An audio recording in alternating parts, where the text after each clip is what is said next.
Assalamualaikum warahmatullahi wabarakatuh.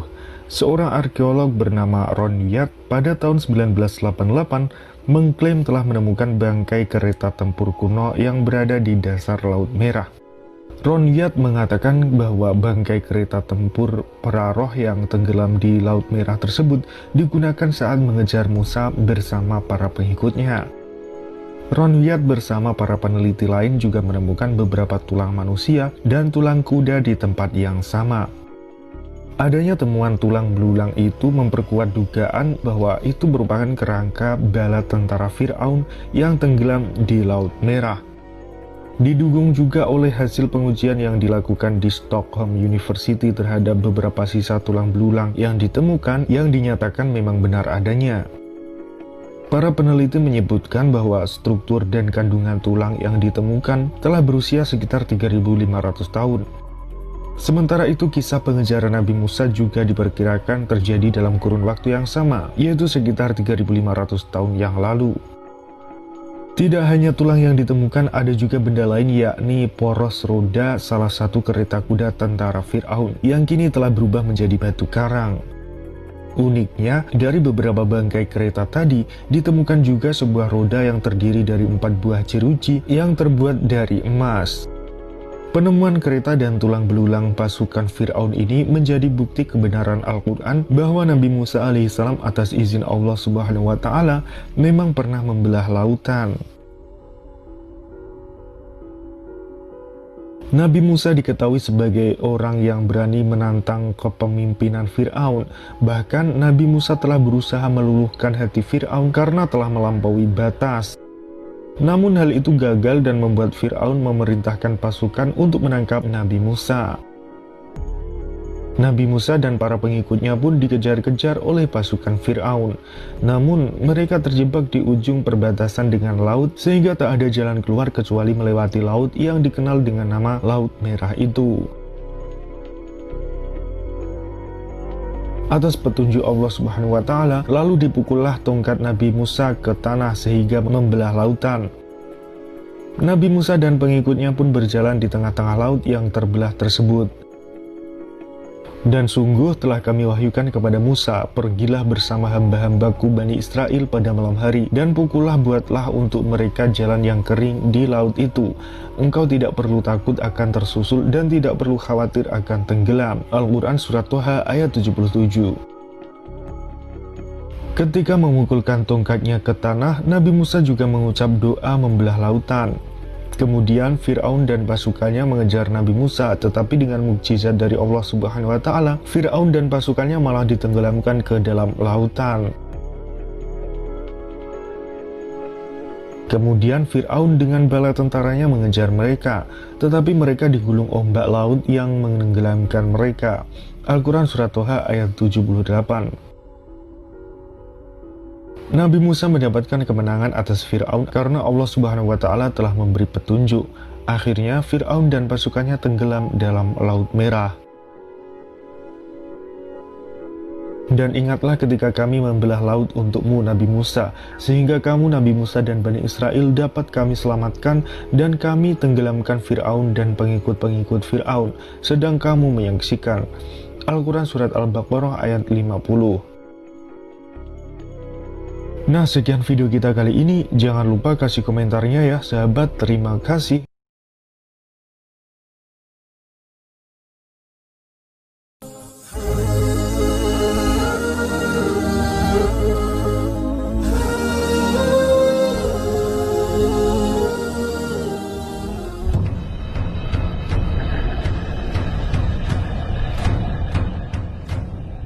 Kisah mengenai mukjizat Nabi Musa atau Moses yang membelah Laut Merah dengan tongkatnya untuk menghindari kejaran Fir'aun dan bala tentaranya tentunya sudah tak asing lagi di telinga kita. Di kitab suci Al-Quran dan Alkitab, kronologi pengejaran dikisahkan begitu gamblang, walaupun terdapat sedikit perbedaan kisah di antara keduanya. Namun yang pasti, kedua kitab suci tersebut mengisahkan kepada kita mengenai akhir yang menggembirakan bagi Musa beserta kaum Bani Israel karena dapat meloloskan diri dari kejaran Fir'aun beserta bala tentaranya. Dan bagi sang Fir'aun, ia justru menemui ajalnya setelah tenggelam bersama pasukannya di Laut Merah. Sejauh ini, telah banyak studi yang dilakukan untuk mengidentifikasi siapakah Fir'aun yang sedang berkuasa saat peristiwa keluarnya Musa beserta Bani Israel dari tanah Mesir. Berikut beberapa kandidatnya. Ahmose I, tahun 1550 hingga 1525 sebelum Masehi. Tutmose I, tahun 1506 hingga 1493 sebelum Masehi. Tutmose II, tahun 1494 hingga 1479 sebelum Masehi. Tutmose III, tahun 1479 hingga 1425 sebelum Masehi. Amenhotep II, 1427 hingga 1401 sebelum Masehi. Amenhotep IV, 1352 hingga 1336 sebelum Masehi. Horemheb sekitar 1319 hingga 1292 sebelum Masehi. Rameses I sekitar 1292 hingga 1290 sebelum Masehi. Seti I sekitar 1290 hingga 1279 sebelum Masehi. Rameses II tahun 1279 hingga 1213 sebelum Masehi. Merneptah tahun 1213 hingga 1203 sebelum Masehi. Amenmese tahun 1203 hingga 1199 sebelum Masehi. Setnahte tahun 1190 hingga 1186 sebelum Masehi.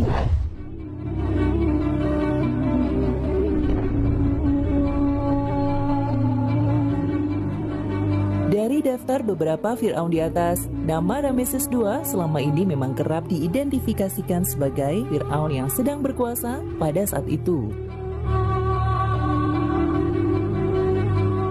Ia merupakan sosok Fir'aun terbesar dan terkuat yang pernah memimpin peradaban Mesir kuno.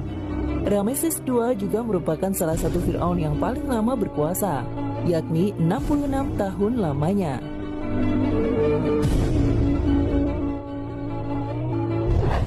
Penyeberangan Laut Merah. Lokasi penyeberangan Nabi Musa alaihi salam dan tempat tenggelamnya Fir'aun diperkirakan berada di Teluk Aqaba di Nuweiba, pesisir Laut Merah.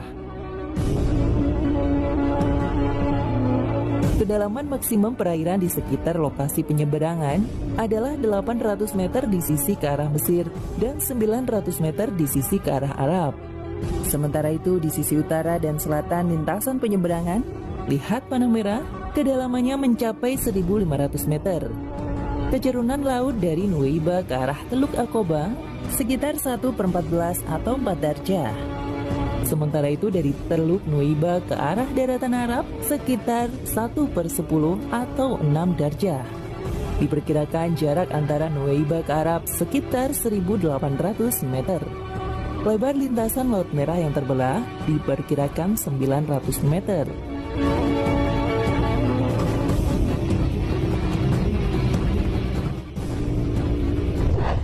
Sekumpulan ilmuwan arkeolog dari IEASM atau European Institute for Underwater Archaeology yang diketuai oleh seorang ahli arkeolog Prancis, Frank Godiot, menemukan beberapa peninggalan Fir'aun di bawah laut.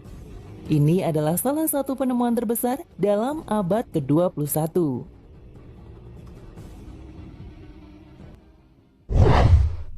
Keadaan mereka serupa dengan keadaan Fir'aun dan pengikut-pengikutnya serta orang-orang yang sebelumnya. Mereka mendustakan ayat-ayat Tuhannya. Maka kami membinasakan mereka disebabkan dosa-dosanya, dan kami tenggelamkan Fir'aun dan pengikut-pengikutnya, dan kesemuanya adalah orang-orang yang zalim. Quran Surat Al-Anfal ayat 54. Maka pada hari ini kami selamatkan badanmu, supaya kamu dapat menjadi pelajaran bagi orang-orang yang datang sesudahmu. Dan sesungguhnya kebanyakan dari manusia lengah dari tanda-tanda kekuasaan kami. Quran Surat Yunus ayat 92.